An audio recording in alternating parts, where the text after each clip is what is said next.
acidente providencial. Chico Xavier, pelo Espírito Irmão X, no livro Pontos e Contos. Martinho Souza era rapaz inteligente, muito culto, mas excessivamente confiado a ideias fixas. Após firmar esse ou aquele ponto de vista, não cedia a ninguém no campo da opinião. Renovava os pareceres que lhe eram peculiares somente à força de fatos e, assim mesmo, apenas quando os acontecimentos lhe ferissem os olhos. Declarava-se absoluto nas interpretações e, rebelde, brandia pesada argumentação sobre quantos lhe não aderissem ao modo de ver. Dentro de semelhantes características, foi colhido na trama sutil de terrível obsessão. A influenciação deprimente das entidades infelizes envolveu-lhe o campo mental em rede extensa de vibrações perturbadoras. E o desequilíbrio psíquico progrediu singularmente, senhoreando-lhe o sistema nervoso. O desventurado amigo começou por abandonar o trabalho diuturno, recolhendo-se ao ambiente doméstico, onde se consagrou ao exame particularizado do próprio caso, enquanto se alarmavam a esposa e os filhos pequeninos do casal. Martinho alimentava conversações estranhas, gesticulava a esmo, esbugalhava os olhos como se fixasse horrendas paisagens, dominado de incoercível pavor. Não chegava a identificar as sombras que o cercavam, ameaçadoras e inflexíveis na perseguição sem tréguas. No entanto, assinalava-lhes a presença e captava-lhes os pensamentos sinistros em forma de cruéis sugestões. Atacado de insônia insistente, não se aquietava senão durante alguns minutos pela madrugada para o descanso corporal, gastando as horas em movimentação anormal e excitante através dos aposentos, do jardim e do quintal, errando sempre, obcecado por invisíveis malfeitores. De quando em quando, alguém comentava a situação, convidando-o a estudar a suposta enfermidade à luz do espiritismo renovador. Mas o teimoso doente se retraía nas interpretações científicas. Tratava-se, dizia ele convicto, de choques sucessivos no sistema nervoso, agravados por uma avitaminose significativa. Além disso, acrescentava, padecia enorme deficiência no pâncreas. Não se lhe processava a nutrição com a regularidade devida e via-se esgotado em vista da assimilação imperfeita. Os companheiros de luta, interessados em seu bem-estar, não conseguiam demovê-lo. O obsidiado tecia longas considerações de natureza técnica e relacionava diagnósticos complicados. Lia, atencioso, as anotações médicas referentemente aos sintomas que lhe diziam respeito, e, para refutar os amigos, trazia à conversação, exasperado e irritadiço, textos e gravuras de natureza científica para exaltar os próprios males. Agravava-se-lhe o tormento dia a dia. Assim atingira Martinho perigosa posição mental. Os adversários de sua paz subtraíram-no quase totalmente à alimentação e acentuaram-lhe as preocupações na vigília enfermiça. Horas a fio, mantinha-se na estranha contemplação de paisagens horríveis na tela escura do pensamento atormentado.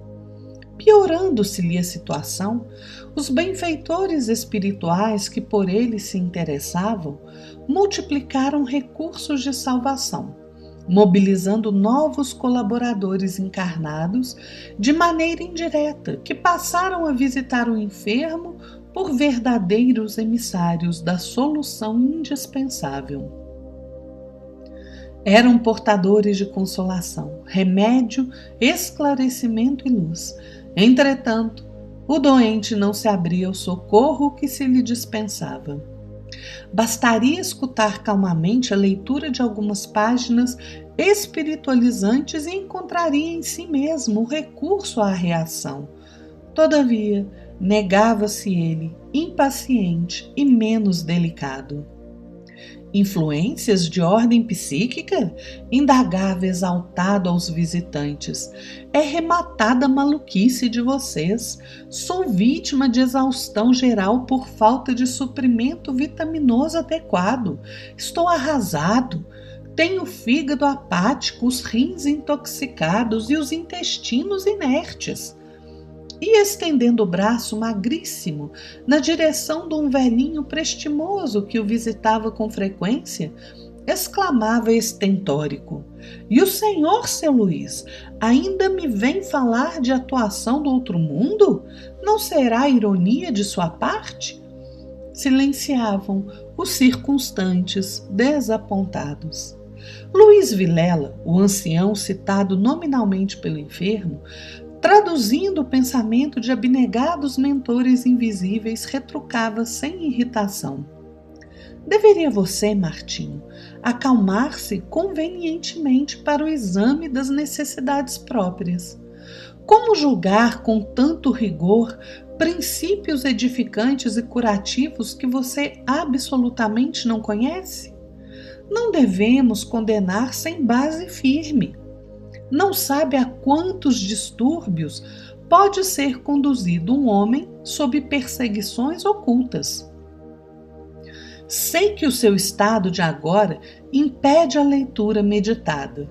Entretanto, proponho-me a ler para os seus ouvidos e a prestar os esclarecimentos que se fizerem indispensáveis. Creio, aprenderá você, desse modo, a consolidar as próprias energias e a refletir com mais clareza, repelindo as sugestões inferiores, mesmo porque, meu amigo, em qualquer processo de remediar a saúde do corpo, é imperioso sanear a mente." O rebelde obsidiado, porém, não atendia. Não se detinha convenientemente nem mesmo para registrar as considerações de ordem afetiva. Andava nervosamente de um lado para outro, torcendo as mãos ou gesticulando sem propósito, gritando blasfêmias e queixas. Não aparecia recurso com que se pudesse sossegá-lo no leito. Quase desalentados, consultavam-se os amigos entre si. E não só no círculo dos encarnados sobravam as preocupações. Os enfermeiros espirituais partilhavam aflições e receios. Martinho não oferecia campo adequado ao entendimento e, por essa razão, os algozes intangíveis ganhavam terreno franco. Prosseguia o perigoso impasse, quando certa noite um dos verdugos sugeriu ao doente a ideia de galgar a velha mangueira do quintal, no sentido de respirar a atmosfera mais pura. O doente assimilou a ideia, encantado, sem perceber que o inimigo intentava precipitá-lo ao solo em queda espetacular. Recebeu o alvitre capcioso e gostou. Aguardaria as primeiras horas da madrugada, quando a pequena família descansasse nos domínios do sono.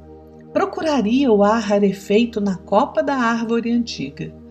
Possivelmente conquistaria forças novas ao contato das mais altas correntes atmosféricas. Reconhecendo-lhe a disposição firme na execução do projeto, alguns colaboradores espirituais buscaram o diretor de suas atividades a fim de traçarem normas para socorro urgente. O chefe, contudo, ponderou muito calmo. Não podemos violentar o nosso Martinho no que se reporta à preferência individual. Se ele estima a orientação dos que lhe tramam a perda, como evitar que sofra as consequências justas? Deixemo-lo confiar-se à dolorosa prova. Talvez esteja dentro dela a chave da solução que ambicionamos. Efetivamente, Ao raiar do dia, o enfermo sofreu desastrosa queda de grande altura após escalar facilmente a velha mangueira escorregadia e muito alta. Aos gritos de dor, foi socorrido pelos familiares e companheiros inquietos. Em seguida, veio o médico que o amarrou no leito para a restauração de ambas as pernas quebradas. Foi então que Martim Souza, imobilizado no gesso, pôde ouvir a leitura reconfortante de Luiz Vilela, partilhar os serviços de oração e receber passes curativos, libertando-se da obsessão terrível e insidiosa. Transcorridas algumas semanas, quando conseguiu locomover-se, era outro homem. Sua queda da mangueira fora o remédio providencial.